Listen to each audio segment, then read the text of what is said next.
উত্তরাধিকার সূত্রে পেয়েছি একগুচ্ছ চাবি, ছোট বড় মোটা বেঁটে নানা রকমের নানা ধরনের চাবি।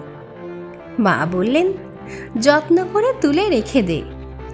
তারপর বয়স যখন বাড়ল, জীবন এবং জীবিকার সন্ধানে পথে নামতে হলো। পকেটে সম্বল শুধু সেই একগুচ্ছ চাবি, ছোট বড় মোটা বেঁটে নানা রকমের নানা ধরনের চাবি। কিন্তু যেখানেই যাই সামনে দেখি প্রকাণ্ড এক দরজা, আর তাতে ঝুলছে প্রকাণ্ড এক তালা। পকেট থেকে চাবির গুচ্ছ বের করি, এ চাবি সে চাবি ঘোরাই ফেরাই, লাগে না, খোলে না। শ্রান্ত হয়ে ঘরে ফিরি। মা দেখেন আর হাসেন, বলেন, ওরে, তোর বাবার হাতেও ওই চাবি দিয়ে ওই দরজাগুলো খোলেনি। শুনেছি নাকি তার বাবার হাতে খুলতো।